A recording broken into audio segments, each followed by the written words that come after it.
Bien, bonjour à toutes et à tous. Je suis Caroline Meneghetti, la directrice de l'école, et je suis ravie de vous accueillir pour ce premier colloque sur les assortiments en librairie. Comme vous le savez, on a choisi de démarrer par le rayon sciences humaines. C'est le fruit d'un travail pendant de longs mois. Jean-Christophe va vous expliquer tout ça. Je ne vais pas parler très longtemps, je vais juste vous souhaiter la bienvenue pour cette journée. Et voilà, on est ravis de partager cette journée avec vous, donc bienvenue et merci à vous d'être là. Et donc je laisse la parole à Jean-Christophe Millois, qui va être votre maître de cérémonie pour aujourd'hui, accompagné de Vincent Chanson, qui est juste là. Très bonne journée à toutes et à tous. Eh bien, bonjour à toutes et à tous.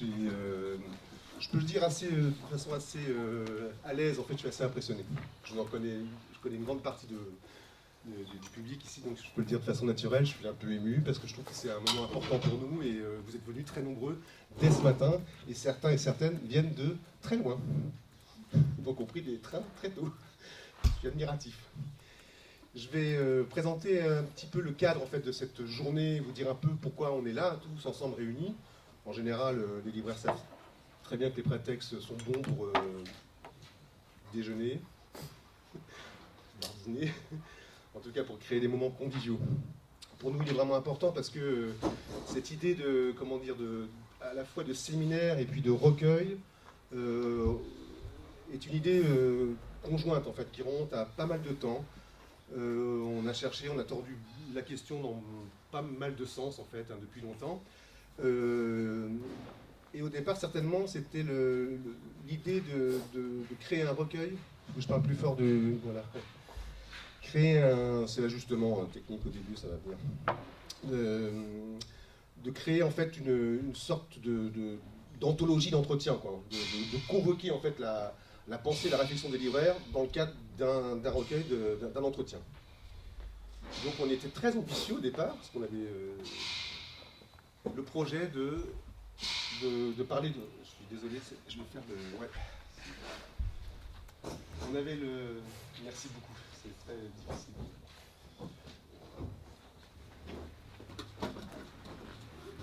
On avait un projet exhaustif, en fait, c'était d'aborder tous les rayons, enfin les rayons principaux, les 7, 8, 9 rayons principaux de la librairie, et de convoquer pour chaque rayon à peu près 4, 5, 6 libraires.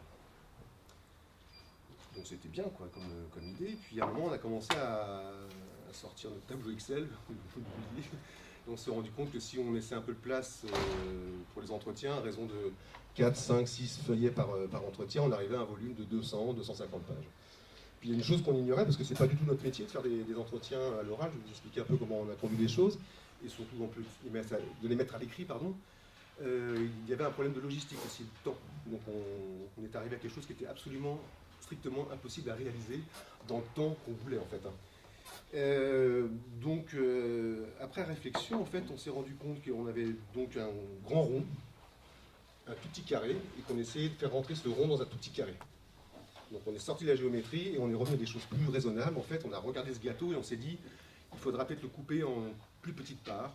Donc en fait, en l'occurrence, de prendre peut-être un seul rayon, avec une problématique qui nous semblait essentielle sur ce qui se passe en ce moment en librairie. Donc vous avez compris, aujourd'hui ce sont les sciences humaines. Donc là, nous avons réfléchi à cette donnée, en fait, et voir qui allait pouvoir participer. Donc il fallait qu'on choisisse peut-être des gens qui avaient une certaine expérience du rayon, une certaine historique, quoi, une vision un peu historique. Je crois que tu me regardes, Olivier, par exemple. Et qui est une réflexion effectivement un peu d'ensemble et puis un peu avec du recul.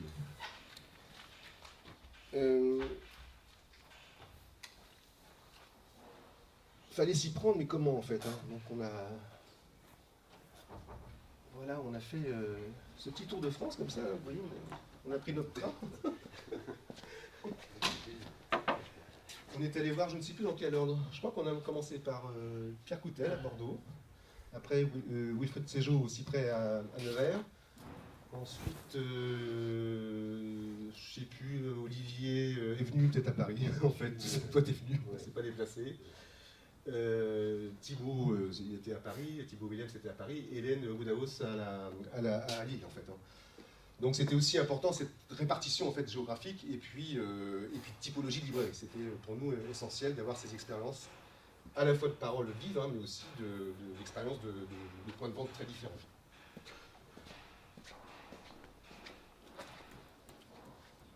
Vous avez le droit de poser des questions d'emblée. Vous avez le droit de m'interrompre. Si vous avez des questions là-dessus, je vous laisse la liberté de le faire. Donc, il a fallu. Donc, on a fait ces entretiens-là en allant dans les librairies parce que, in situ, c'était aussi important pour nous aussi de comprendre comment étaient pensés les assortiments, en fait. Hein. Donc, après coup, donc, entretien à l'oral, retranscription, et puis mise à l'écrit, et voilà ce que ça a donné au final, le livret, là, ce recueil, pardon, je sais, Caroline, que tu me reprends silencieusement, on l'a appelé recueil, ce que vous tenez là entre vos mains aujourd'hui.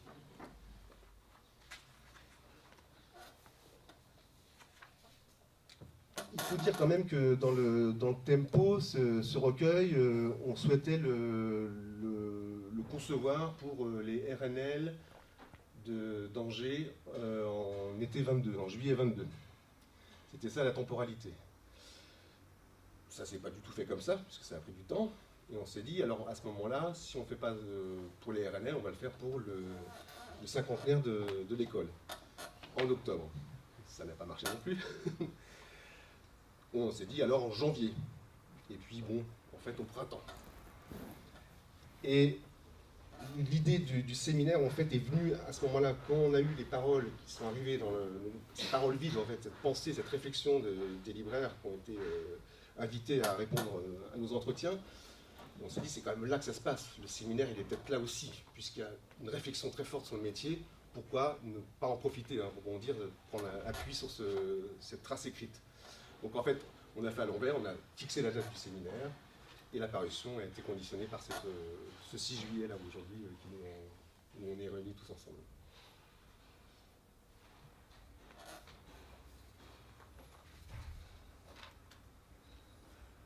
Donc le voilà.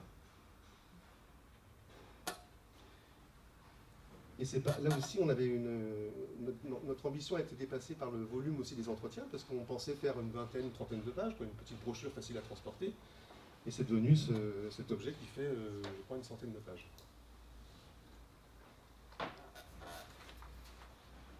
Question ? Vous êtes très attentifs.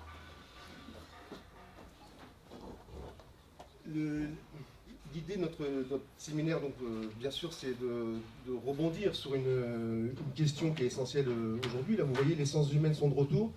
Cet article-là date de 2019. Donc, il est parlant. Il y a eu un autre dossier en fait, de livret hebdo en février, je crois, de cette année, qui est revenu sur la question.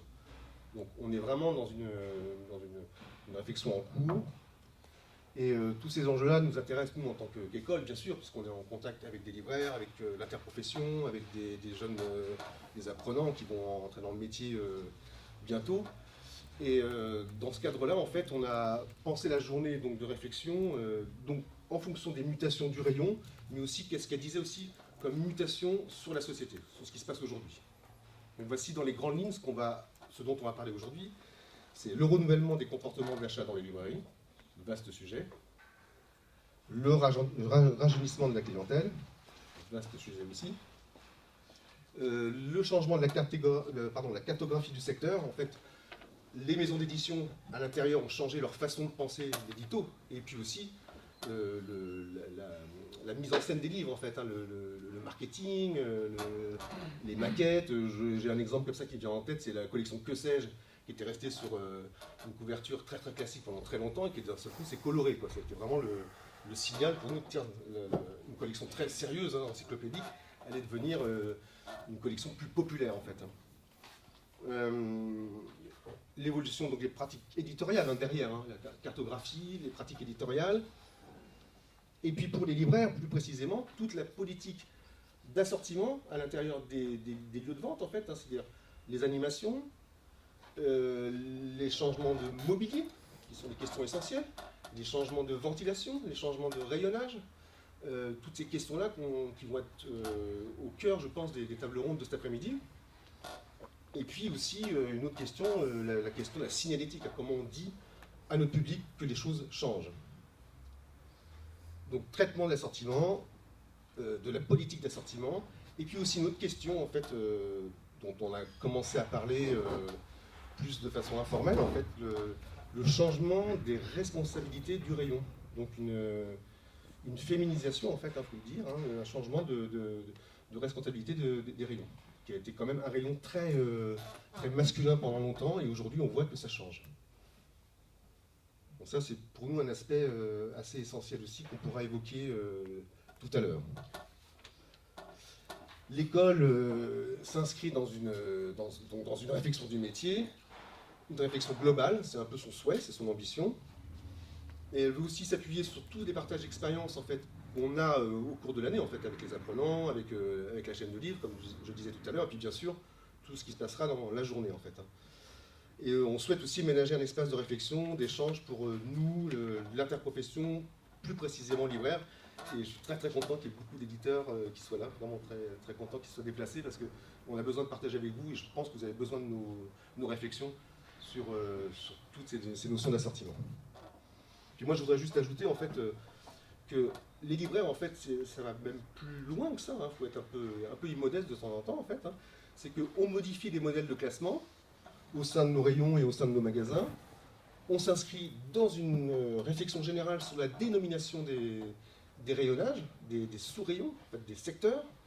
Et c'est aussi une façon de participer à la lecture du réel. Je pense que quand on dit vous avez le rayon ici écologie ou féminisme ou univers psy, on dit à notre public voilà comment l'essence humaine se compose aujourd'hui. En fait, on a par la signalétique, par notre rangement, un acte performatif. Je range, je montre, donc je suis. Donc on est, je pense, dans cette profession-là, en plein dans le vif des sujets, des débats sociétaux et de la pensée en cours. C'est ce qu'on souhaite, c'est bien ce que la librairie doit être, à mon avis. C'est pour ça qu'on est réunis. Je vais vous parler du déroulé de la journée. Alors le programme se compose ainsi. Donc là, on va avoir tout de suite, on va enchaîner avec Vincent Chanson qui va se présenter une conférence sur les enjeux des sciences humaines aujourd'hui. Est-ce qu'il y a un nouvel âge d'or? C'est ce qu'on appelle une question rhétorique. Elle est bien celle-là. Des tables rondes tout à l'heure, après la pause déjeuner, donc avec une table ronde avec des libraires donc, qui ont participé, donc, je vous représenterai tout à l'heure, Pierre Coutel, Olivier Dostis, Thibaut Willems qui ont participé au recueil. Et ensuite, une table ronde avec éditeurs et éditrices. Donc on aura Pauline Kiefer, Sophie Cucuonis et puis Nicolas Veikaz, en fait pour Flammarion, Gallimard et puis pour Amsterdam. Et ensuite, pour ceux qui se sont inscrits, plus tard, dans le centre de Maison Alfort, on pourra assister à la rencontre avec Michel Perrault. Michel Perrault. Merci. Un détail. Donc avec Michel Perrault qui sera animé par le co-auteur en fait, du livre et qui est par ailleurs aussi conférencier, qui connaît son métier, Eduardo Castillo. Ça sera notre point dans la journée. Donc je voudrais remercier tous les participants du recueil, ceux qui sont présents, donc Pierre Coutel, Olivier Dostis, Thibaut Willems, je ne sais pas s'il est là, je ne sais pas s'il a pu venir ce matin, Wilfried Sejo qui ne pourra pas venir, et puis Hélène Ounaos qui ne peut pas venir non plus. Ils sont en région, ils avaient des obligations liées au magasin. Remercier aussi Vincent dans une autre partie, parce que tu as beaucoup contribué à la pensée de ce recueil, et puis à faire les crash tests, en fait, les premières interviews. Et puis aussi quelqu'un qui est absent, c'est Guillaume Gandelot, qui a conduit des entretiens avec nous et qui nous a accompagnés pendant l'année à peu près de conception du recueil, et qui était très, très comment dire, intrigué et puis investi dans le projet. Parce que pour le coup, Guillaume Gandelot, pour ceux qui ne le savent pas, dirige La Friche, qui est une librairie qui a un fort rayon, une forte politique d'assortiment en sciences humaines, et pas depuis hier, depuis une vingtaine d'années. On remercie aussi quelqu'un qui est absent, et je pense que Dominique fera peut-être la passe, Dominique Maison, là, qui est là, Claire Duvivier, qui, quand elle ne dirige pas Asphalt, ou elle n'est pas autrice de best-seller en science-fiction, continue son métier roots de maquette et de correction, et puis aussi pour la maquette, Maxime Barbier pour la conception graphique de la couverture. Remercier aussi bien sûr tous les intervenants qui vont être sur les tables rondes cet après-midi, mais également j'insiste aussi sur le partenariat aussi avec la SOFIA qui nous accompagne dans ce projet, qui a répondu très très vite et a été très très enthousiaste en fait sur le projet. Donc merci à toutes et à tous.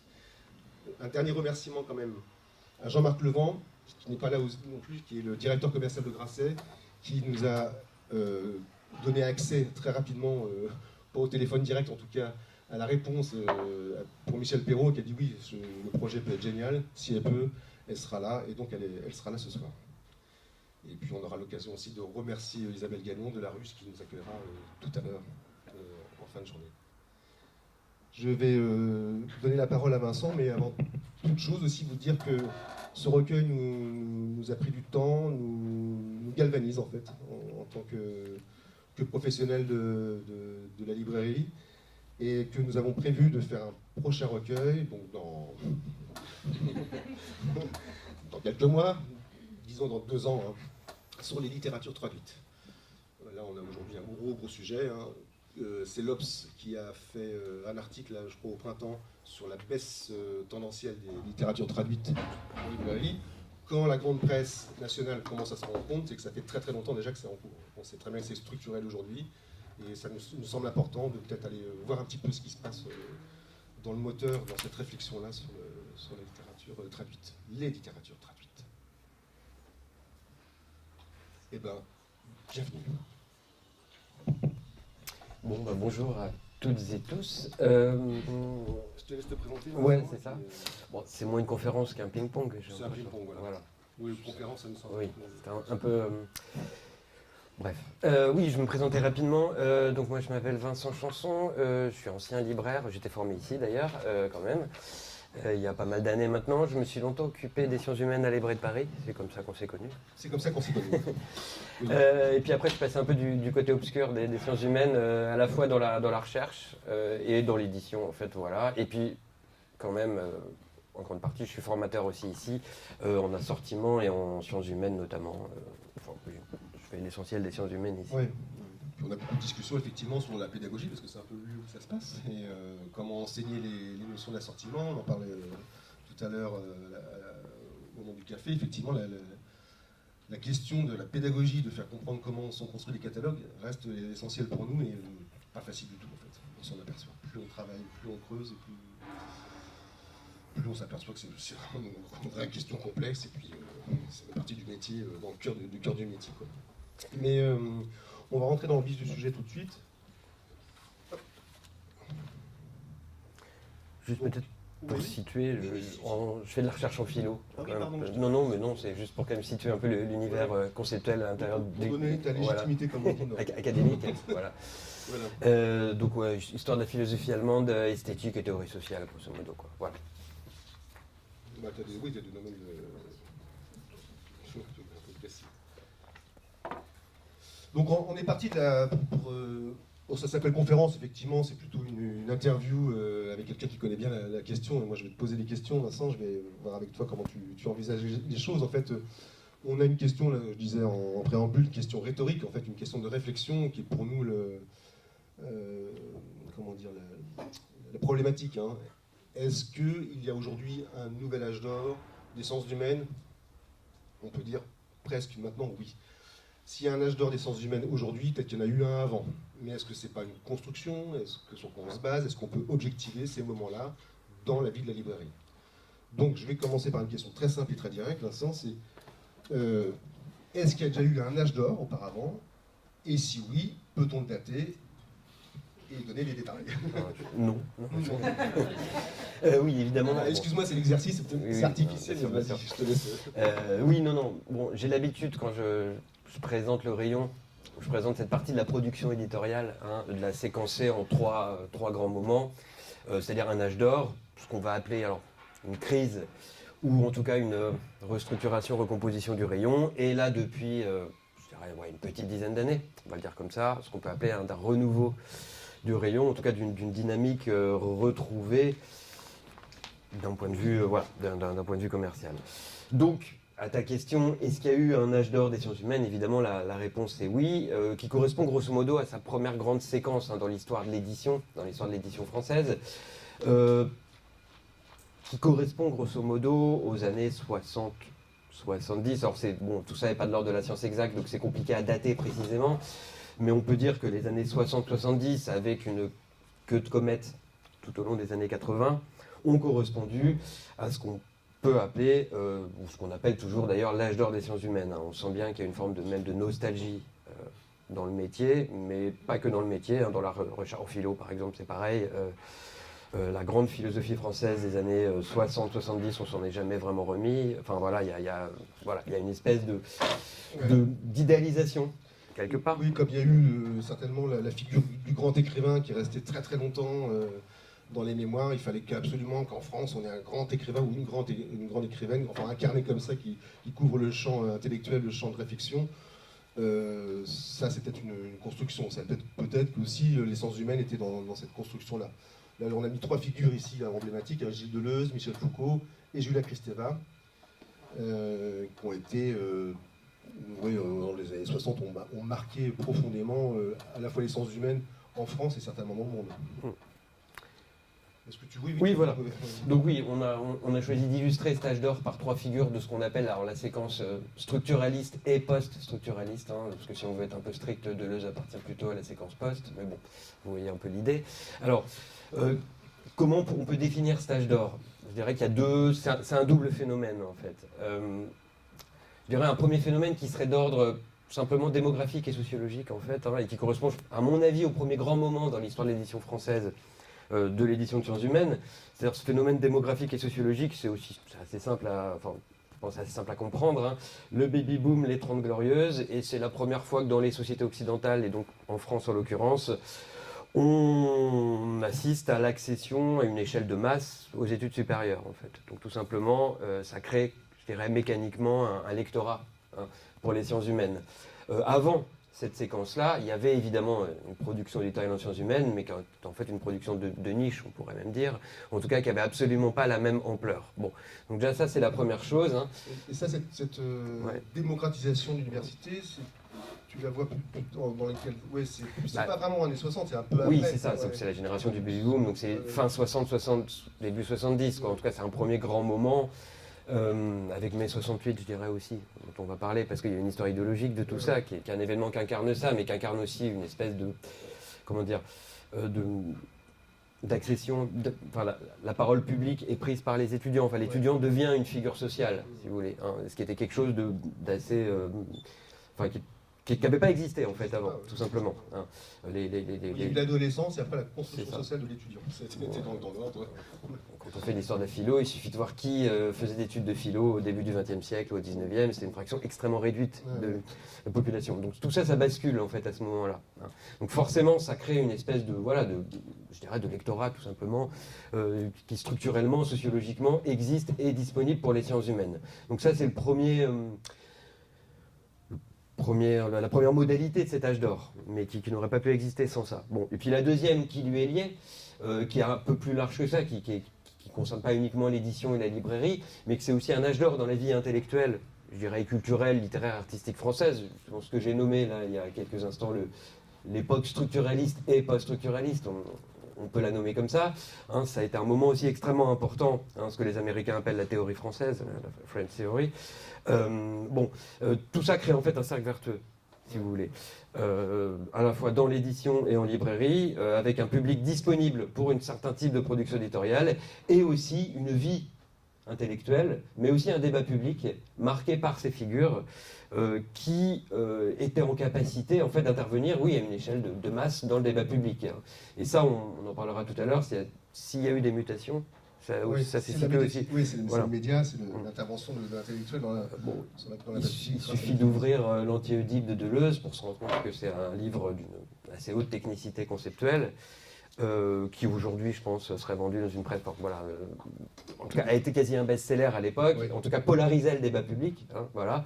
Et où, je sais pas, les mots et les choses de Foucault, etc., etc. Oui, je pourrais décliner la chose. L'histoire de la folie à l'âge classique, quand elle avait publié ça, c'est quand même un texte où quand même avoir mangé avant quand même. Il était passé à la télévision, il présentait ça comme un bouquin hyper technique, mais ça veut dire qu'aussi que l'idée du public, c'est qui a accès à la fac a accès à une pensée technique comme ça. C'est ça. En tout cas, bon, l'âge d'or, je dirais, il s'est noué quand même autour de ces deux modalités-là. Hein, il suffit d'aller visiter moi, ça me frappe toujours quand je vais visiter les libraires d'occasion et regarder les fonds sciences humaines, et dont l'essentiel du fond d'ailleurs concerne cette époque-là en fait. Hein. Voir ce qui sortait en poche en sciences humaines à l'époque. Bon, par exemple 10-18, hein, il y avait quand même des recueils comme, je sais pas, linguistique et herméneutique, mathématiques et marxisme. Les colloques de Cerisy voilà, qui étaient publiés, voilà. tu avais les bouquins, Voilà. tout le nouveau roman, les théories du nouveau roman, le structuralisme qui était là. Non, mais c'est vrai, il y a du Beckett en 10-18. Hein. Le fameux colloque Nietzsche avec Deleuze, Foucault, etc. C'était Royaumont ou Cerisy, je sais plus. Enfin, voilà, un des deux. Un prix poche en direct. C'est ça, voilà. Hein. Aujourd'hui, l'équivalent sortirait dans une presse universitaire à, je sais pas, 39 €. Hein. D'accord. À l'époque, ça sortait en poche. Bon. Donc ça, c'est une bonne indication aussi de cet âge d'or-là, si vous voulez. Il y a une contestation ? Non, il y a un... Ah. Non, mais vas-y, Pierre. On est tous d'accord et on a tous rêvé devant ces bacs de 10-18 mois, etc., les ayant jamais lus. Néanmoins, on n'a pas les chiffres de vente. Et on sait aussi le fait considérable qu'a perdu Bourgois. Enfin, s'il y a la mutation, je ne veux pas faire la mouche du coche, hein, mais s'il y a la mutation, Zilberstein, des grands détectives derrière, etc. C'est pour rattraper ce gouffre financier, oui, tu veux dire. il y a des raisons aussi. Alors, ce qui est un vrai problème, parce que c'est le cœur de votre intervention, c'est qu'il y a un âge d'or intellectuel, on peut globalement en convenir, mais comme on n'a pas de chiffre de vente, parce qu'il n'y a pas d'historicisation de ces choses-là, c'est vraiment problématique sur... il y a un signe, je suis d'accord, c'est un signe. Non, et puis même dans la manière dont ça polarisait le débat public. Ça, il n'y a pas d'équivalent. Aujourd'hui, un livre comme l'Anti-Oedipe ou l'ordre du discours, les mots et les choses, n'aurait absolument pas le même impact, ne serait pas discuté dans les mêmes cercles. À cette échelle-là, je pense. Hein. Moi, je ne suis pas du tout décliniste, hein. Je pense qu'il y a de la très bonne philosophie française qui se fait aujourd'hui, mais elle a du mal à sortir des salles de séminaire. Voilà. À l'époque, en tout cas à cette époque-là, il y avait ce type, ou les écrits de Lacan, des choses comme ça. Donc ça, je pense que c'est quand même une bonne indication. Et puis, il n'y a pas que 10-18, hein, il y a une présence en poste massive. Voilà. C'est ça, c'est que Maspero.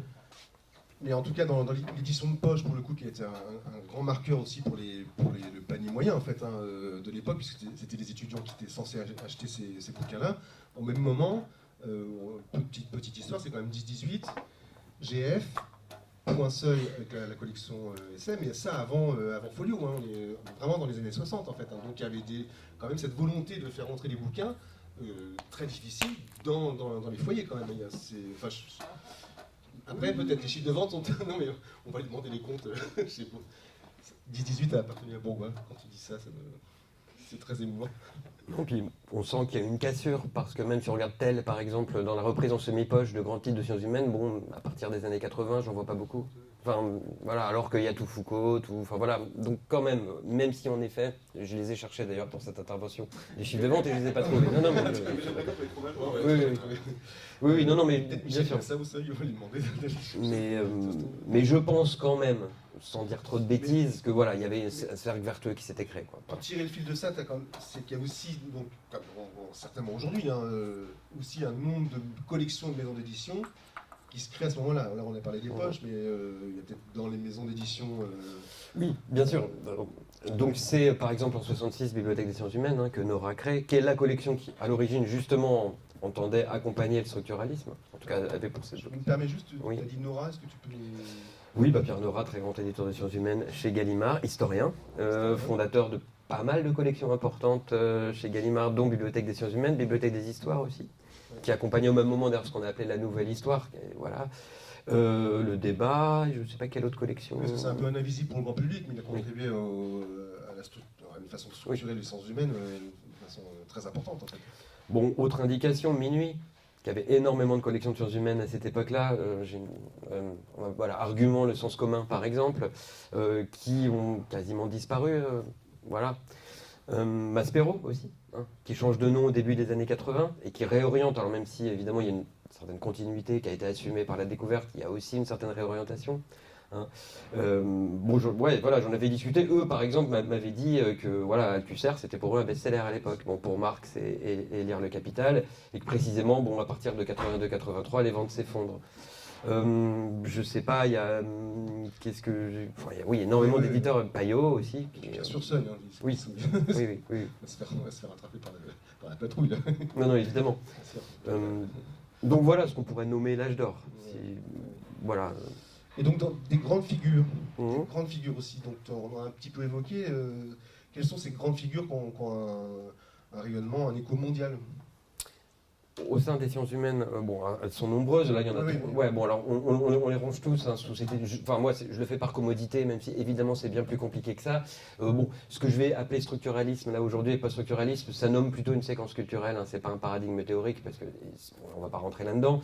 Mais on va dire qu'on s'en sert souvent pour nommer précisément ce qui, grosso modo, alors on considère que 66 est l'année structuraliste, hein, parce que c'est l'année des mots et des choses, des écrits de Lacan. Bon, 65 c'est Lire le Capital, donc c'est un peu avant, mais enfin voilà. 65-66 correspond justement à l'émergence. Hein. Lévi-Strauss, c'est oui, alors, un peu, on peut revenir, parce que le structuralisme, pour le dire très vite, hein, c'est un paradigme assez puissant au XXe siècle, qui n'est pas que français. Hein.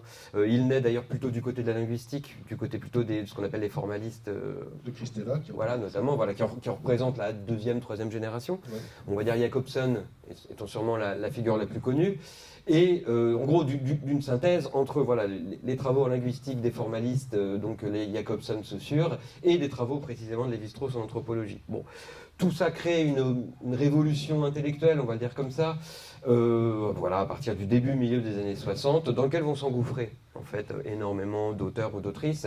Bon, Lacan va faire une lecture structuraliste de la psychanalyse, Althusser va faire une lecture structuraliste de Marx, etc. etc. Il y a même un cinéma structuraliste, hein, le Godard, à partir de la chinoise, il fait du structuralisme au cinéma. C'était très chic d'aller au séminaire de Lacan à Ulm. Enfin, vous voyez, il y avait... Et les lettres, pour la porosité... C'est tel quel. Moi, je suis un pur produit de cette génération qui a pu accéder à la fac. Et en fait, dans les lettres, le structuralisme était là, en fait, avait pris d'assaut complètement les études littéraires. Aujourd'hui, je pense que c'est beaucoup moins le cas. Tout à fait. En tout cas, il fallait connaître son Barthes, son Foucault, pour être un peu au courant. Quoi. Donc, une grande collection du Seuil, d'ailleurs, à l'époque, telle quelle. Voilà. Donc, à la base, revue. Et collection mythique qui a accueilli Derrida notamment. Et puis énormément de premiers c'est ça. Donc, qui est en gros l'équivalent du côté de l'avant-garde littéraire du structuralisme. Ça, voilà. Donc voilà, en fait, c'est ce qu'on peut définir l'âge d'or, c'est une espèce de moment un peu important dans la vie intellectuelle française, en fait. Et qui continue, tu parles de la French Theory, tu vas aux États-Unis, oui. Toi tu le sais, ou en Amérique du Sud, il y a plein d'endroits où il y a des salles bien sûr. Avec des noms français. Non, mais moi je le vois bien quand j'ai des colloques, on va dire ailleurs qu'en France, tout le monde est à l'affût du nouveau philosophe français, qui arrive jamais, mais il y a quand même cette... on essaye toujours de se saisir, alors à un moment c'était Badiou, on essaie toujours de se saisir un peu de qui va, Meillassoux peut-être aujourd'hui, qui pourrait incarner cette chose-là, mais oui, clairement, ce qu'on appelait la théorie française, hein, d'ailleurs je vous conseille le livre de Cusset, François Cusset là-dessus, est assez intéressant, qui revient bien sur tous ces échanges. Qui est la découverte. La découverte, tout à fait. Comme le livre de François Doss sur l'histoire du structuralisme aussi, qui est très bien. Chant du cygne et chant du cygne. Voilà, pour revenir sur cette séquence-là. Mais oui, en effet, la spécificité aussi de ce moment, pourquoi c'était tellement important, c'est que c'est sûrement aussi le dernier moment au cours duquel la vie intellectuelle française a eu une influence internationale, en tout cas de cette ampleur. Il continue à y avoir des choses, mais en tout cas de cette ampleur, la manière dont ces auteurs et autrices ont été lus aux États-Unis, sur certains campus, les colloques sémiotextes à New York, toutes ces choses-là. Ça a été extrêmement important et ça a contribué aussi à faire perdurer ce rayonnement-là. Et d'ailleurs, par effet un peu de décalage, hein, quand on en parlera tout à l'heure, mais dans le renouveau des sciences humaines, on assiste aujourd'hui à la découverte en France, en tout cas auprès d'un large public, de tout un pan de propositions conceptuelles qui sont très clairement issues de la relecture par les Américains des structuralistes français. Enfin voilà, toutes les studies, on peut dire comme ça, sont clairement issues de ce moment-là et de cette relecture-là ou de ce dialogue transatlantique. Il y a peut-être une figure, là je fais une transition un peu... avant qu'on arrive dans une période un peu plus de déclin, en tout cas moins d'âge d'or, il y a quand même une grande figure années 70-80 qui est Bourdieu aussi, qui a été Le sens commun, voilà, qui est la collection chez Minuit. Oui, alors Bourdieu, bon, on en avait discuté déjà, on n'était pas forcément d'accord. Moi, je pense qu'il a eu un effet un peu en décalage, mais oui, il a joué un rôle. Oui, oui. Non, mais oui, non, mais je pinaille. Oui, mais enfin, son magistère, son aura, bien sûr. son influence. Il y avait encore une discussion aujourd'hui sur la rentrée scolaire prochaine, avec les histoires de reproduction qui venaient encore dans la bouche de quelqu'un que j'ai pas du tout envie de nommer ici. Et ça revient, Bourdieu fait encore peur. Hein. Bien sûr. Non, mais en fait, je pense je disais ça juste parce qu'on en reparlera tout à l'heure. Il a aussi joué un rôle important dans un certain renouveau. Le rôle qu'il a joué en 95 autour de Libre Raison d'Agir, même avec les gens du monde Diplo, etc. Voilà. Souvent, on date un peu à partir de cette intervention-là, ce qu'on appelait le retour de la critique sociale, hein, c'est la création d'Agone, etc. Enfin, on en reparlera tout à l'heure de tout ça. Mais il me semble que le rôle qu'a joué Bourdieu auprès d'un large public, c'est un peu en décalé. Je dis pas qu'évidemment, il avait déjà sa position académique à l'époque, mais je pense réellement que l'impact massif qu'il a pu avoir dans le débat public est en fait un peu en décalage, je pense, même s'il était il existait à l'époque. Donc voilà, le déclin est peut-être un terme trop fort, trop caricatural. En tout cas, il y a eu certainement un intérêt moindre à partir d'un certain moment pour les sciences humaines. Parce que et à la fois dans le grand public et certainement en librairie, hein, et dans l'édition. Parce que j'ai quand même oublié de préciser une chose, mais ça va pouvoir nous permettre de faire la liaison avec cette crise, ce déclin, je ne sais pas comment le nommer. C'est un peu l'éléphant au milieu de la pièce, mais il est évident que cet âge d'or aussi correspond à certain état d'un certain type de rapport de force idéologique et politique aussi. Hein. Ouais. Et c'est ça qui s'est joué aussi à partir des années 80. C'est d'abord, avant tout, à mon avis, un basculement idéologique, un basculement dans ce qu'on pourrait appeler aussi les formes publiques de l'intellectualité, ça je reviendrai là-dessus avec les nouveaux philosophes, etc., qui ont impliqué toute une série de mutations. Mais ça, c'est important d'insister là-dessus, parce que je pense qu'il se joue quelque chose aussi de pas forcément différent aujourd'hui. Hein. C'est-à-dire c'est un rayon qui est en dialogue évidemment avec le monde social, avec avec les débats qui traversent la société. Et donc évidemment qu'à cette époque-là, là je parlais de mai 68 tout à l'heure, je pense que c'est aussi l'événement qui fait que c'est une métonymie en fait. Ouais. L'événement mai 68 incarne aussi ce qui était en jeu, à mon avis, idéologiquement à cette époque-là. Hein. Et c'est important, je pense que c'est pas neutre, parce que j'ai l'impression en tout cas que les sciences humaines sont en capacité à parler à un public assez large, ou avoir un écho assez large dans le débat public, quand précisément elles sont capables de mobiliser des enjeux idéologiques de ce type, en tout cas des enjeux idéologiques qui traversent la société à une échelle assez large, qui sont capables de s'objectiver dans les mouvements sociaux, tout simplement. Hein. Dans les années 80, c'est ce qui s'est joué, il y a eu un peu un reflux du mouvement social. Forcément, les discussions idéologiques et politiques se sont nouées à un autre endroit, je ne dis pas qu'elles ont disparu. Et donc forcément, il y a eu sûrement une manière dont le débat public s'est structuré, qui n'a pas été si favorable que ça à un certain type de sciences humaines. Voilà, pour complexifier un peu les choses, parce que sinon c'est un peu massif hein, comme présentation, mais en tout cas, clairement, il y a aussi cette question-là, cette question du dialogue avec la société, tout simplement. Foucault, clairement, a joué un rôle dans toute une série de mouvements sociaux, a été relu, a été réapproprié par tout ça, et il me semble que ça c'est aussi un fil qu'on peut tirer. Et donc, pour venir à ce que tu disais, dans ce qu'on appelle cette deuxième grande séquence hein, de l'histoire de la production éditoriale de sciences humaines, alors est-ce qu'on appelle la crise des sciences humaines? Moi je l'appelais comme ça là, sur mon petit topo, mais on pourra peut-être parler de mutation, de restructuration du rayon, parce que c'est pas forcément un effondrement du rayon auquel on a assisté, c'est plutôt des évolutions de fond, certains types d'auteurs ou d'autrices qui sont moins vendus, des collections qui sont arrêtées, d'autres formes de best-sellers. Voilà, même une best-sellerisation, je dirais en fait. Voilà, c'est ça. Quand je parlais de mutation dans la forme d'intellectualité, ça c'est important. Hein, à la fin des années 70, il y a quelque chose de fondamental. C'est les nouveaux philosophes. Hein. C'est Bernard-Henri Lévy qui apparaît dans le débat public. C'était apostrophe oui, à l'époque. Pas bon. Vous pouvez regarder ça sur YouTube. Voilà. À l'époque de la barbarie à visage humain, il crève un peu l'écran. Hein, si déjà, Bourdieu l'avait déjà tiré dessus. Hein. Bien sûr. Mais quoi qu'on pense hein, du contenu de cette génération intellectuel, c'est un moment extrêmement important dans l'édition et dans la manière dont le débat public va se structurer. Parce que là, très précisément, il y a en gros l'émergence de l'intellectuel médiatique, hein, qui va se substituer progressivement à ces figures-là, si vous voulez. Hein, là, on avait vraiment la position de la chercheuse-chercheur qui intervenait dans le débat public du point de vue de cette position de chercheuse-chercheur, voilà, et qui est en capacité de parler à une audience assez large. Et c'est ça qui va se déplacer à partir de ce moment-là, précisément.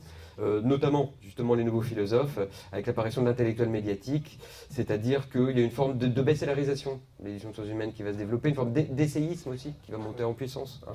C'est-à-dire qu'on va moins vendre des livres type anti-Oedipe ou Mauvaise Chose et plus des livres type, oui, voilà, des essais finalement. Enfin, Oui, des ça, essais, oui. oui. Donc, presque de l'édito, mais plus fort que ça. c'est ça, oui, il y a une forme d'éditorialisation aussi de la figure de l'intellectuel. Hein. L'intellectuel éditorialiste, voilà, médiatique, c'est quelque chose d'important. Mais justement, je ne sais plus si c'était avec Olivier ou Pierre, on en avait parlé, toi tu étais à ce moment-là en sciences humaines, quand le séminaire de Lacan paraissait, alors librairie de Paris, grosse librairie avec une mise en place, ça peut être 50 ou 100, quoi, comme une énorme nouveauté. Je pense que en 2010-2011, c'était un exemplaire. Oui, oui. Bon, en tout cas... Non mais ça c'est cette façon bien sûr. Lacan était un best-seller, quoi. Ça vendait énormément. En tout cas, à partir des années 80, on peut le dater comme ça, grosso modo, il y a un basculement. Hein. Alors là, je parlais du nouveau philosophe, bon, qui dit quelque chose, à mon avis, d'important. C'est aussi, voilà, je parlais d'idéologie avec mai 68, etc. C'est aussi important ce qui se joue à cette époque-là. Il y a quand même la montée en puissance de ce qu'on appelle la gauche antitotalitaire, la deuxième gauche. Hein, le débat, par exemple, de Pierre Nora rend compte aussi de cette mutation-là. Donc il y a aussi un déplacement du lieu de la conflictualité politique ou du lieu du débat politique, si vous voulez, qui va impliquer toute une série de... Il y a la figure de l'expert aussi, qui va émerger. Hein.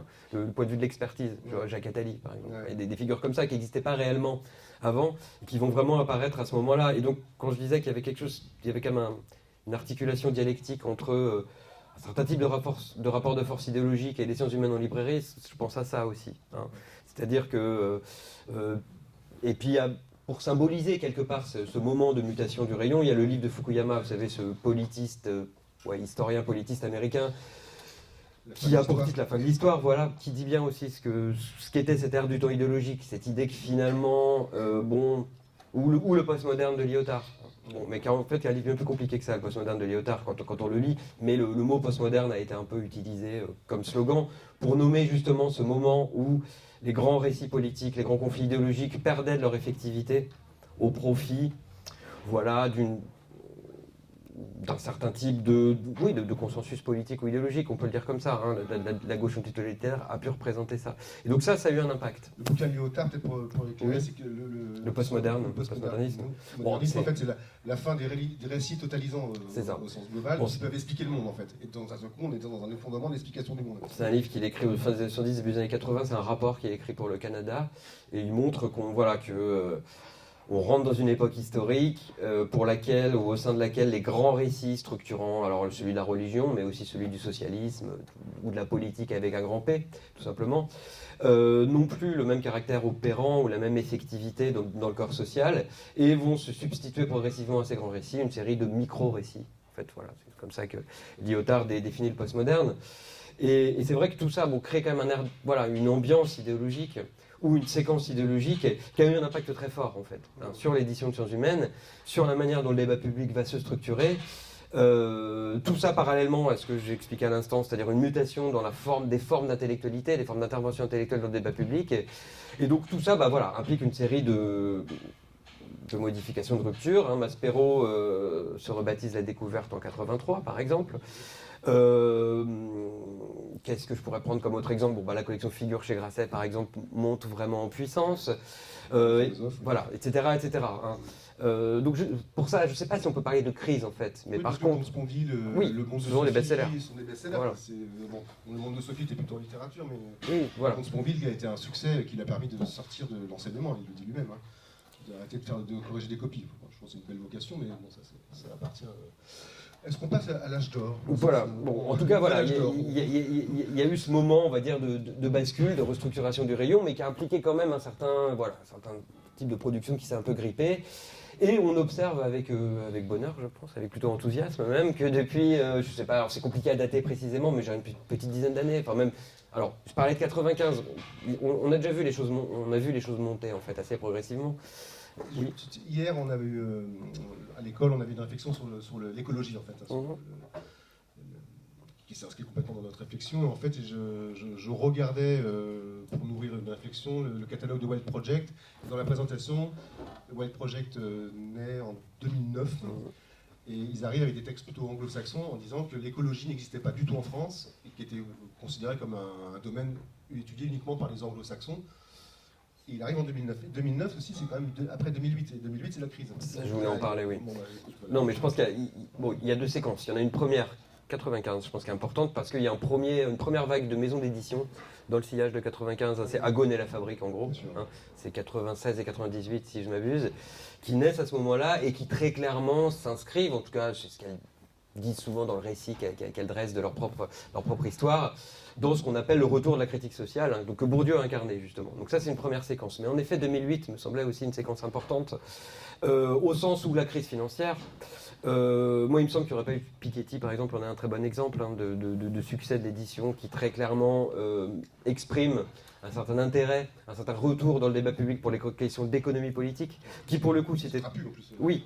Et là, je parlais justement d'un déplacement des lieux de débat. L'économie en est un excellent exemple. Hein. Dans les années 80-90, l'économie s'était entièrement déplacée du côté des néoclassiques. Donc en gros, on fait de la micro-éco, on fait des maths, de la stat et c'est tout. L'économie politique, c'est horrible, c'est bullshit, c'est de l'idéologie. Bon, bah clairement, le geste de Piketty et d'autres hein, d'ailleurs, consécutivement à la crise de 2008, c'est... finalement de redire que y a peut-être de la politique dans l'écologie. Bon. Et ça c'est pas hasard si ça à nouveau ça intéresse un public important. C'est marrant que tu parles des rayons économiques qui étaient rangés vers le droit du travail, oui. En dessous des dicos, enfin dans les points aveugles des librairies, qui prenaient un peu de la poussière, sauf dans les grandes librairies de province. Mais il y a eu Economics, une bande dessinée consacrée à l'économie. Ouais, c'est un rayon qui est devenu hyper important. On pourrait parler c'est la fin de l'histoire en fait, parce que bon, il faut prendre un peu la mesure de ce qui se joue depuis 2008. Hein, si on fait une petite liste, 2008 crise économique, ensuite il y a eu, bon, on va dire la crise de la construction européenne avec la Grèce, ensuite on a eu la guerre en Syrie, Daesh, etc. Ensuite on a la crise climatique évidemment, on a une pandémie mondiale, enfin bref, puis MeToo, etc. C'est-à-dire qu'on y a toute une série de questions idéologiques, de questions politiques qui voilà, et qui, on va dire, reprennent leur caractère effectif dans le débat public. Au lieu de mettre 20 ans, au lieu que chaque événement prenne 20 ans, oui, c'est ça. Il y en a un par an, quoi. Et donc c'est pour ça qu'il me semble que le lien idéologique ou l'articulation dialectique entre un certain état du débat idéologique et ce qui se passe en librairie me semble évident. Hein, parce qu'on est à nouveau dans une séquence. Moi je le vois ici avec les élèves qu'on accueille ici en BP par exemple, c'est très clair. Depuis quelques années, on a un groupe assez conséquent de jeunes apprentis qui s'intéressent d'assez près aux sciences humaines et précisément qui sont polarisés, intéressés par toute une série de discussions, on va dire, d'enjeux, de débats. Ça, ouais. Oui, mais bon. Et d'ailleurs, on en parlera tout à l'heure, cet après-midi, je pense, sur la prise en main des rayons. Ce que je disais tout à l'heure dans l'introduction, c'est que ça change, c'est que les responsables de rayons ne sont plus les mêmes. Oui, alors. Ça, c'est bon, on pourra décrire voilà, cet après-midi plus en détail, mais en effet, dans le renouveau du rayon, le nouvel âge d'or, voilà, il y a aussi en effet une mutation aussi, je pense, dans son lectorat. Il y a très clairement une nouvelle génération qui est arrivée, un rajeunissement aussi du lectorat de sciences humaines qui est assez impressionnant. Moi, je suis toujours frappé quand je vois des rencontres sciences humaines en librairie en ce moment, de voir la jeunesse du public, tout simplement. Ce qui n'était pas donné il y a 15 ans, hein, tout simplement. Ce qui n'était pas si évident que ça. Là je citais la Fabrique à Gaunes, mais on a aussi assisté à cette chose-là extrêmement singulière. Bon, Nico Vieillcaz, cet après-midi, je pense, sera là pour en témoigner. De toute cette génération de maisons d'édition qui, mine de rien, ont accompli un travail assez impressionnant. Amsterdam qui a fait venir des textes en voilà, mais la Fabrique à Gaunes aussi, jusqu'à Divergence entre mondes, etc. C'est-à-dire et même ont un tel poids que c'est même des lieux qui aujourd'hui polarisent, nourrissent l'université. C'est-à-dire qu'il y a toute une série d'auteurs, de débats ou d'autrices qui sont arrivés par ces maisons d'édition-là et qui sont aujourd'hui discutées dans le champ académique. Enfin, c'est assez intéressant et assez spectaculaire ce qui s'est joué de ce côté-là. Et ce phénomène éditorial incarne aussi ce renouveau, hein, c'est-à-dire une nouvelle génération d'éditeurs et éditrices, un nouveau lectorat et un nouveau type de discussion. Alors Amsterdam ont plutôt amené au début des auteurs, autrices qui viennent du monde en effet anglophone, même si maintenant ça a changé. Il y a beaucoup de jeunes chercheurs, chercheuses. Mais oui, Amsterdam incarne ça très bien. Donc voilà ce qui se joue depuis, on va dire depuis 2008 pour être simple, et puis avec un effet retard avec 95. C'est pour une partie du rayon, je dirais, toute une série de coordonnées idéologiques qui remettent à l'ordre du jour une série de discussions, et qui remettent à l'ordre du jour aussi la discussion académique, tout simplement, en tout cas, il y a un intérêt renouvelé pour la parole du chercheur ou de la chercheuse, hein. Alors, qui a ses limites, évidemment, mais on voit toutes toutes les controverses auxquelles on a pu assister autour de l'islamo-gauchisme, là, qui visait clairement la sociologie académique, hein. Bon, qui était clairement où on visait un certain type de production académique, soi-disant trop idéologique, etc. Enfin, voilà. Donc on sent bien que tout ça est en train de reprendre un peu de la force, et ça a eu une traduction assez spectaculaire en librairie, hein. Et on l'a vu monter, voilà. On l'a vu monter.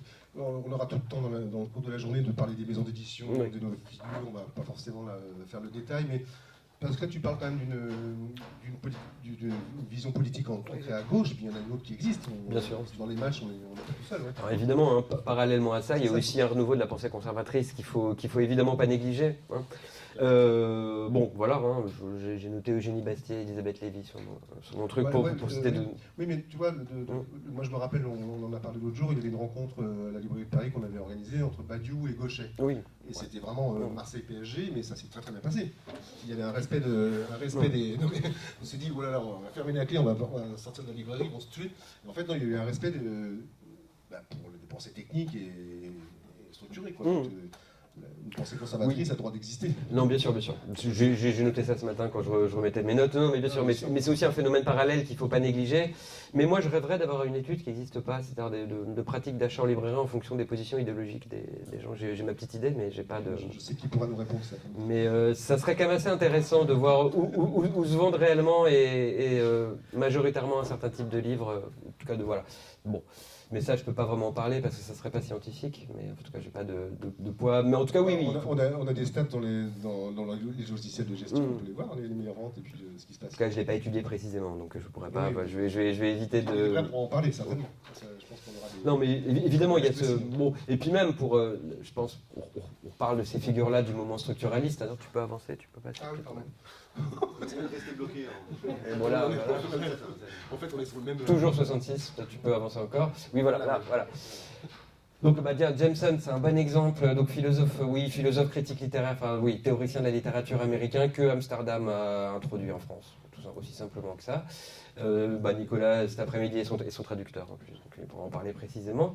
Mais bon, voilà, là où je voulais en venir, c'est justement la figure de Descola est aussi intéressante à évoquer, qu'incarne aussi ce renouveau, là sur un lieu différent, mais justement dans cette volonté de renouer avec des grandes figures, hein, de la vie académique, de la recherche, qui est une figure aujourd'hui qui joue le rôle, hein, qui a pu jouer Foucault, qui a pu jouer, des figures similaires, et ce qui se noue autour de l'anthropologie me semble aussi assez spectaculaire. Bon, Descola et ses suites, hein, c'est tout ce qui se touche autour de ce qu'on appelle le tournant ontologique en anthropologie. Je pense Baptiste Morisot, qui est un de ses disciples en philo, par exemple, plus jeune, la collection Monde Sauvage chez Actes Sud, etc., etc. Bon, voilà, par exemple. On en parlera aussi cet après-midi, je pense. Bon, là, on a mis évidemment Zone, qui est aussi évidemment emblématique de ce renouveau. Hein, Grégoire Chamaillou, philosophe, qui a monté ce label, qui a parti à la découverte. Bon, alors, on a mis Mona Chollet, évidemment, qui est sûrement le livre emblématique de cet âge d'or retrouvé des sciences humaines. Mais bon, Zone, ce n'est pas que ça. Bon, Françoise Vergès, pour illustrer aussi ce qui se joue du côté des féminismes, ou des études de genre, etc. Enfin, voilà. Oui, on sent bien que ça bouillonne actuellement. Je ne sais pas comment l'exprimer autrement. C'est comme ça, voilà. c'est bien. Voilà. Et je pense que ça peut être une manière on peut se dire que, voilà, est-ce que vous avez des questions, est-ce que vous voulez rebondir C'était évidemment schématique, hein, c'était histoire de donner trois grandes séquences, mais bon, je pense qu'elles elles disent quelque chose quand même de ce qui s'est joué.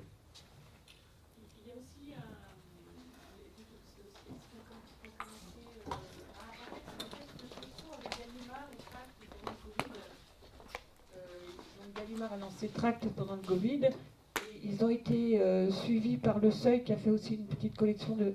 Et ça, c'est des... Et y compris la nouvelle collection qui est pour les ados, ados, post-ados, young adultes, 15-25 ans. Aussi, il y a une nouvelle petite collection qui vient de sortir. Et ça, ce sont des textes qui marchent très bien parce que ce sont des textes courts. Moi, personnellement, je les mets en caisse. Ça part comme ça. Et les gens sont friands de ces textes qui sont quand même écrits par des... Oui, pas toujours, mais souvent, la plupart du temps. Oui, mais ils ont été un peu initiés par le 1, les textes. Oui, c'est la même... Voilà, et les gens sont friands de ça quand ils ne veulent pas effectivement s'embarquer dans des essais qui sont plus volumineux, plus denses au niveau de la pensée, etc. Et ça, c'est des nouvelles collections qui ont émergé depuis 2 ans et qui fonctionnent très bien. Mais c'est vrai que c'est très court et c'est vraiment collé à l'actualité aussi. Hein. Oui, mais je pense que c'est pas anodin précisément que... La question du prix aussi. Non, mais que ces collections-là, parce qu'il me semble, bon, si je dis pas d'erreur, qu'il y a quand même beaucoup de chercheurs comme, qui interviennent dans ces essais-là. Donc cette idée aussi de faire reparler la recherche, de reproposer à la position de la recherche un mode d'intervention dans le débat public du type politique, en fait, tract, et pas anodin. Hein. Parce que je pense justement, si on veut être un peu caricatural et schématique, c'est un rôle qui a longtemps été tenu justement par ces figures des intellectuels médiatiques, de l'éditorialiste un peu comme ça, tout terrain. Et là, on sent bien, Barbara Stiegler, je sais pas, ça peut être un bon exemple aussi, d'une chercheuse philosophe qui est réintervenue de manière assez tonique là, voilà, autour de la question du Covid. Bon, on en pense c'est pas le propos aujourd'hui, mais voilà. Alors, je dis pas que ça n'existait pas du tout dans les années 90, 2000. La public est là sur les caisses à 3,90 Oui. €. Oui, ça se voit là. Oui, bien sûr, bien sûr. C'est autre chose que le journal, c'est autre chose que le bouquin, c'est un entre-deux qui fonctionne. Puis le mot tract, tout simplement. Le montrac. D'ailleurs, le dernier qui sort un peu des sciences humaines, c'est sur le débat sur la linguistique, là, fait par toute l'équipe de linguistes atterrés. Et ça fonctionne énormément, ça fait bouger les. Oui, Alors, oui, non, dans cette idée, mais vous en parlerez peut-être. La collègue parlait des nouveaux formats, des comtracts. Moi, il me venait évidemment à l'esprit toute la BD, tout ce qui est fait en BD, au roman graphique documentaire, qui ouvre beaucoup évidemment les sciences humaines. Enfin, je vous apprends rien, mais je me demandais à quel moment. La situation économique, effectivement, et toute la BD documentaire qui ouvre un grand lectorat et Oui, qui oui. renouvelle beaucoup les écritures et les approches. Ça, pardon, ça fait vraiment partie des questions qu'on va certainement développer. Sur la BD est venue mettre un coup de pied dans la fourmilière. Qu'est-ce qu'on en fait de ces bouquins-là? Je ne sais pas si vous vous en rappelez. Voilà, c'était mieux. Je voulais aussi parler du lectorat des jeunes. Et je pense que c'est d'abord, ils sont arrivés à ces essais-là par l'environnement, et notamment l'éco-anxiété qu'ils ont développé. Je parle des jeunes, des lycéens, des étudiants. Hein. Et donc, en partant en s'intéressant à l'écologie et aux questions d'environnement, ils sont allés vers d'autres champs aussi de réflexion, le féminisme, tout se tient, hein, l'écoféminisme, etc. Et voilà, il y a en librairie, il y a je dirais entre 20 et 30-35 ans, il y a un lectorat féminin vraiment très net qui se dégage et qui lit avec Mona Chollet, je veux dire, c'est vrai que ça a été et qui continue à lire ça. Et je dirais aussi qu'il y a un nouveau lectorat féminin pour les BD qui lit beaucoup de romans graphiques, qui pose des questions d'actualité, mais sur le féminisme aussi, sur l'environnement, sur le monde du travail, qui a émergé aussi, ce lectorat féminin lit peut-être moins de BD franco-belges, mais les femmes sont très attirées par les romans graphiques qui posent des questions d'actualité et de société. De toute façon, il y a une féminisation sur certains rayons qui n'étaient pas féminins à une certaine époque, c'était comme la SF, alors la BD peut-être pas, mais ça a été flagrant aussi, hein, il y a eu des changements comme ça. La BD aussi. Et la BD aussi, tu l'as constaté, ouais. Ouais, je sais pas, mais... Oui, c'est impressionnant. Oui, c'est vrai que c'était très... oui. Tu étais un garçon, tu disais de la SF, oui. Oui, mais tu dois intervenir. Non, rien. Si. Deux petites choses. Juste pour la BD, il suffit d'aller en fait entre un SPBD, entre le public d'un SPBD et le public d'un généraliste, tu le vois tout de suite. En fait, tu vas dans un SPBD, globalement, tu as du bonhomme. Moins maintenant. Ouais, mais c'est quand même ça reste assez fort. C'est le. Du bonhomme. et si possible canadicier. Mais moi, j'avais juste une question pour vous. Bon, merci pour la présentation. C'était deux choses. Il me semble qu'il y a.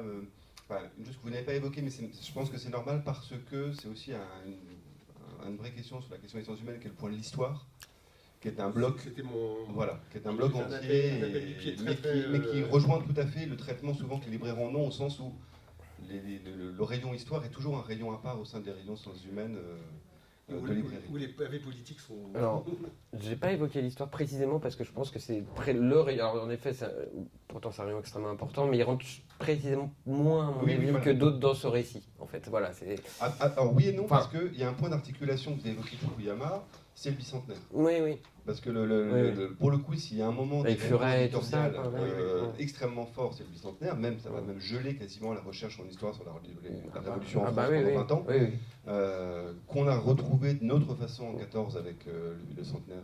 On en sort à peine Oui, tout à fait. des Bafurès au bol. Mais qui est intéressant parce que par exemple, on sait très bien que Éric Hazan à la Fabrique a un rapport à la question de l'histoire de la Révolution extrêmement fort et c'est un marqueur, ne serait-ce que l'histoire de la Révolution, est un marqueur chez les différents éditeurs de sciences humaines. Tu peux préciser pour le François Furet Oui, tout simplement. Alors, François Furet, c'est compliqué, mais, non, mais simplement dire que Furet en 89, effectivement, dit donc la Révolution est terminée, entre autres choses, qui est une façon de dire que l'histoire de la Révolution est terminée, qui est une façon aussi, pour rejoindre ce que vous dites, qui est la fin de la lecture purement marxiste liée à Soboul, mais qui est le mouvement de démarxisation des années 80. Tout à fait, c'est de la gauche antitotalitaire. Voilà. C'est quelqu'un qui clairement, dans le passé d'une illusion, Tout à fait, disons, fait très clairement tire un trait entre Robespierre et le Goulag. Il y a cette idée. Donc il y a cette idée que justement il faut finir la politique avec un grand P, finir la révolution et toutes ces choses, parce que ça n'a qu'une conclusion logique, ce serait le Goulag en gros. Enfin, jusqu'à ce caricature, mais c'est comme ça que ça va être traduit. Furet est bien plus subtil que ça évidemment, mais en tout cas, oui c'est vrai. Mais voilà, en tout cas ça a été clairement... bon, la chute du mur de Berlin aussi, je n'en ai pas parlé, mais c'est je pense l'événement capital de ce moment-là, de la fin de l'histoire. Et Furet en effet est très important. Parce que autour de la Révolution française, enfin autour de cette historiographie-là, dans la manière dont ils ont détruit les Sobouliens en fait, et Et moi je sais, bon j'ai des amis qui sont en histoire, bon on leur déconseillait à des jeunes historiens ou historiennes de faire une thèse sur l'histoire de la Révolution française parce que c'était quasiment impossible d'avoir un poste au sens où il y avait un tel champ de mine que, enfin voilà, et donc c'est pour ça qu'il n'y a pas eu de recherche en France, ce qui est un paradoxe, hein, pendant une vingtaine d'années. Bon ça change là, mais il y a des nouvelles générations. Oui. Ce qui est intéressant parce que ça rejoint ce que vous avez évoqué en passant, la question de la structuration idéologique du rayon. Je pense qu'on en parlera cet après-midi parce que c'est un vrai enjeu et de savoir ce que le libraire a à faire de cette chose-là, entre ses opinions et les livres qu'il propose. Et ce qui est intéressant, c'est que le rayon histoire, c'est probablement l'un des rayons où le champ est le plus ouvert politiquement. Au sens, effectivement, comme vous l'avez noté, souvent, sur la partie essai, c'est très structuré, très à gauche et très à droite. Le problème est sur la social-démocratie, mais ça c'est un autre sujet. Mais alors que l'histoire a un spectre beaucoup plus large et nuancé. Non, mais vous avez entièrement raison. L'histoire ne rentre pas exactement dans ce... Voilà, évidemment, il y a des points d'accroche et des points de... Voilà, des points dialectiques, mais en effet, c'est... Oui. Non, mais d'ailleurs, enfin, je sais pas, moi je suis plus libraire, donc j'ai une vision qui est peut-être moins précise que ça, mais j'ai l'impression que dans le renouveau des sciences humaines, l'histoire est moins concernée. Voilà, en tout cas, c'est différent, voilà, ça se noue pas autour de la même chose.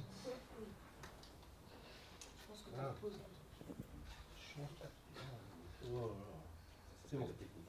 Et on relit Marx aussi. Les jeunes relisent Marx. Oui, je sais. Oui. Enfin, il achète Marx. mais ça, c'est un autre sujet. C'est un autre sujet, ça. Parce que c'est comme Proust, on relit toujours Proust. Marx, il traîne dans beaucoup de sacs, on voit bien, hein, mais...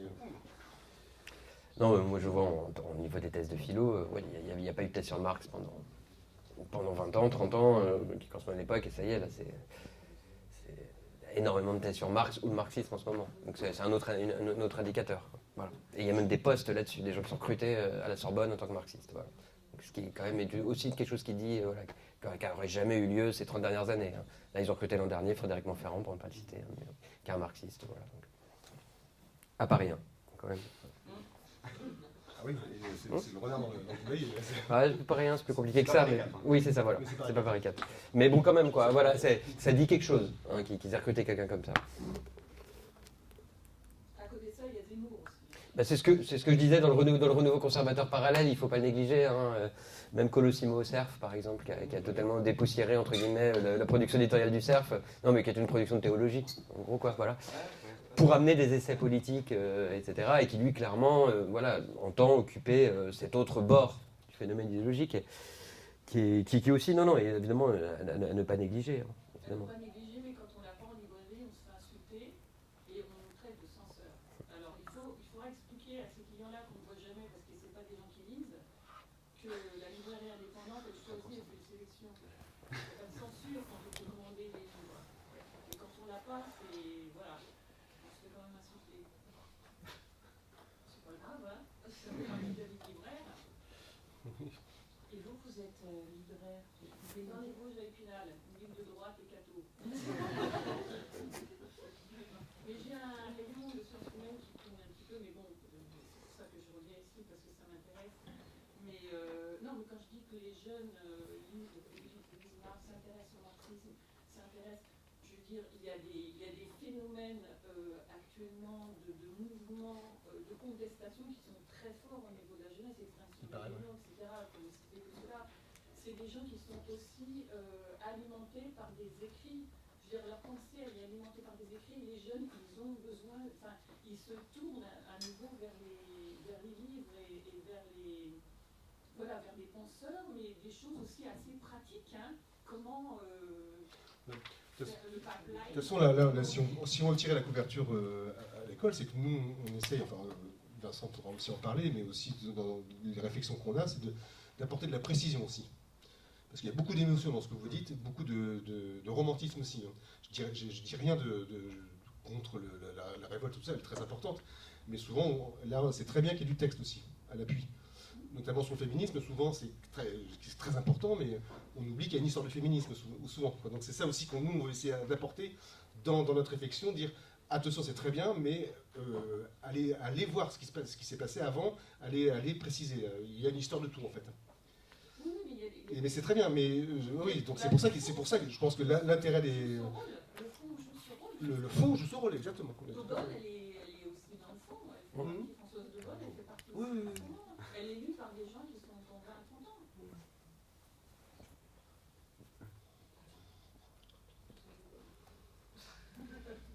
Moi, ce qui m'apparaît flagrant, en fait, en étant passé à la fois par un milieu universitaire On va donner le micro aussi.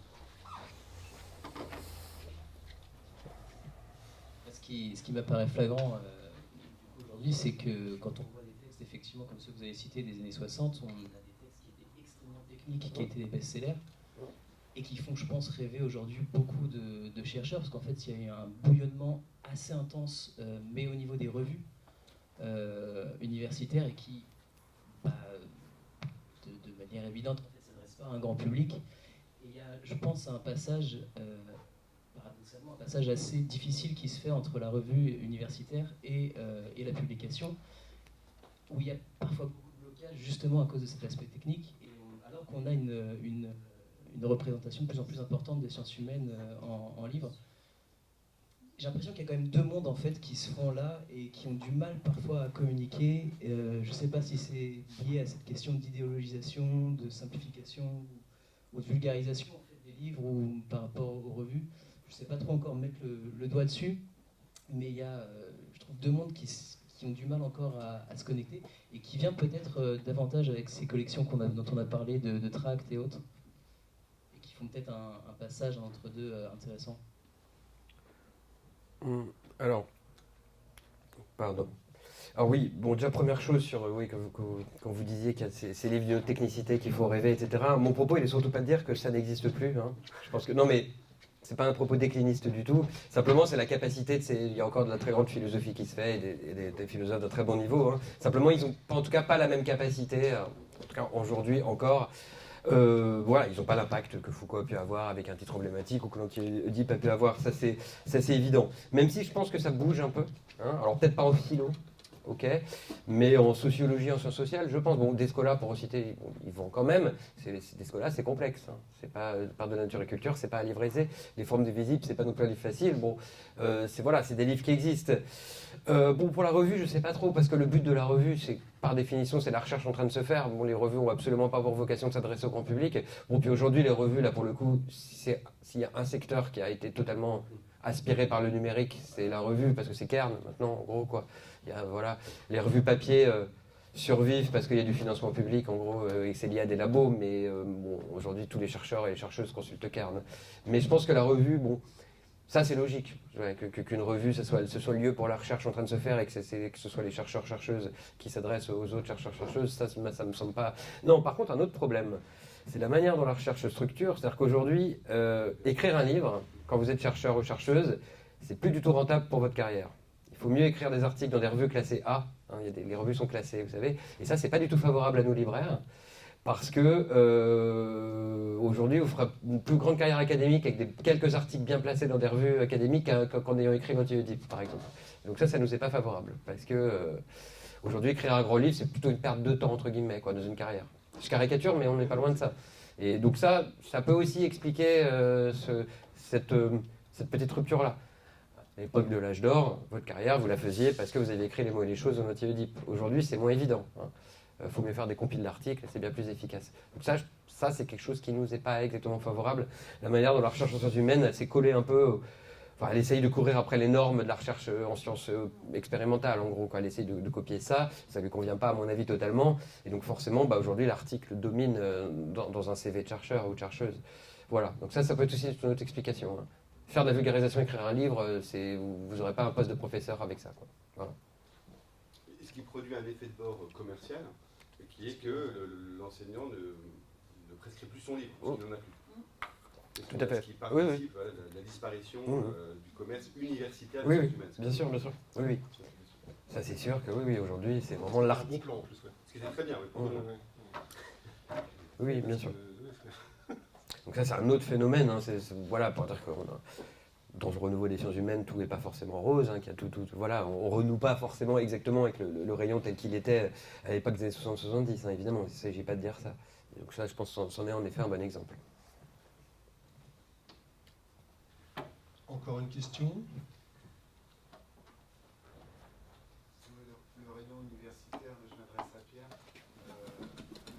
Même chez Nolan, ou une grosse librairie, tu t'aperçois de la perte de vitesse, du déclin en fait, j'espère pas du fait que les étudiants lisent, mais des ventes au niveau de la librairie. Non, malheureusement c'est l'inverse. Ouais. C'est-à-dire qu'en fait les ventes sont bonnes, mais les étudiants ne lisent plus.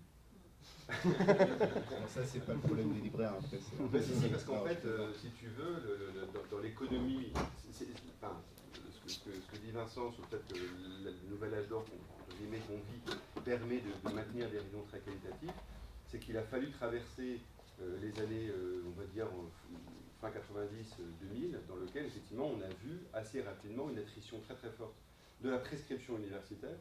Donc les jeunes gens lisent en tant qu'individus, mais quasiment plus en tant qu'étudiants.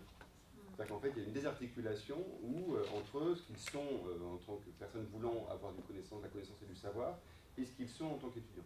Et ça, c'est extrêmement frappant. Et ce qui induit, parce qu'il a fait la poule, mais qui fait qu'effectivement, on voit de nous très bien, il n'y a quasiment plus de listes bibliographiques émises par les enseignants. Ah oui. Ou alors, c'est des articles. C'est-à-dire que même sur Descartes, c'est-à-dire qu'on a des étudiants en philo de premier cycle. Non, mais je généralise des exemples que j'ai évidemment, mais dans lesquels on va dire c'est telle méditation. Donc ils sont très déçus parce qu'il n'y a pas une édition uniquement avec la méditation souhaitée. Sur du premier cycle universitaire. Pour que le coup, Molin a un rayon universitaire, ce qui n'est pas très courant.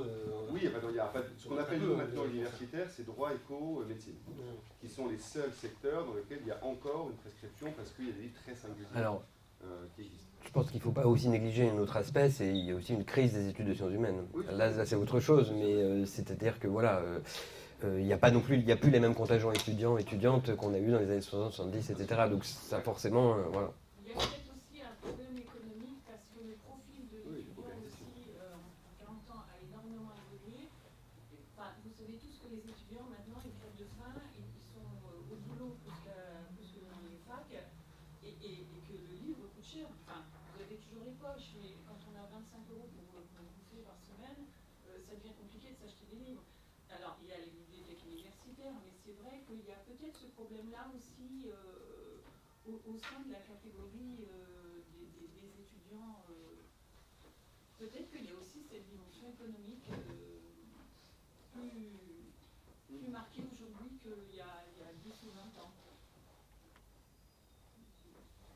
Je sais pas. D'où l'importance du pass culture pour les sciences humaines.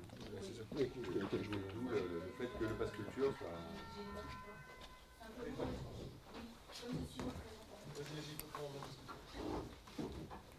Je me posais la question du territoire pour les sciences humaines. Voilà.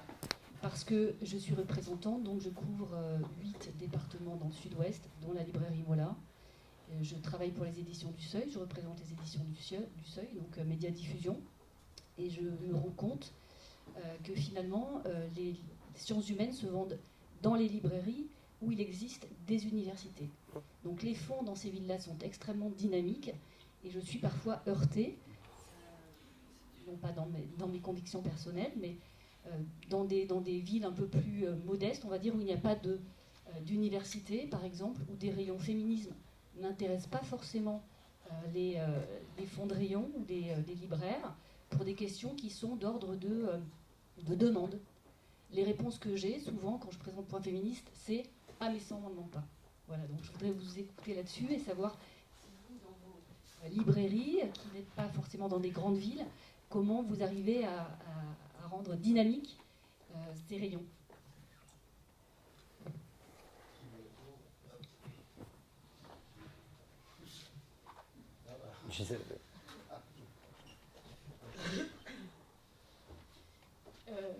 Pour vous répondre, moi je travaille à Neuville-sur-Saône, donc clairement c'est pas universitaire, c'est juste à côté de Lyon. C'est une ville, c'est pas une ville populaire, c'est petit, il y a moins de 10 000 habitants.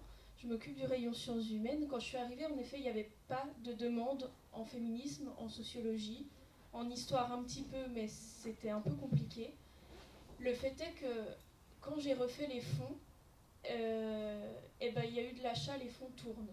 Ce ne sont pas les mêmes fonds que dans des librairies universitaires, dans le sens où il n'y aura pas, les grands classiques ne tournent pas autant, mais le fait est que le rayon féminisme tourne, le rayon sociologie tourne, le rayon histoire tourne.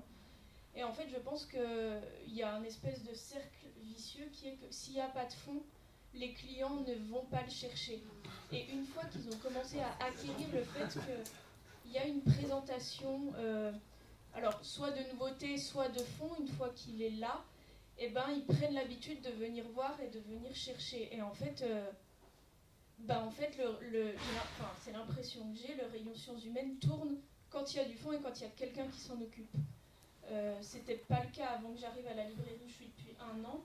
Et de fait, les chiffres s'effondraient, mais parce qu'il n'y avait pas d'offres et il n'y avait pas de propositions. Et maintenant qu'il y en a, le chiffre augmente.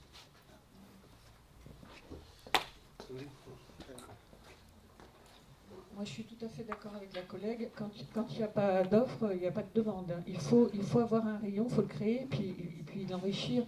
Moi, j'ai sorti l'écologie et le féminisme du reste des essais. Je les ai mis à part.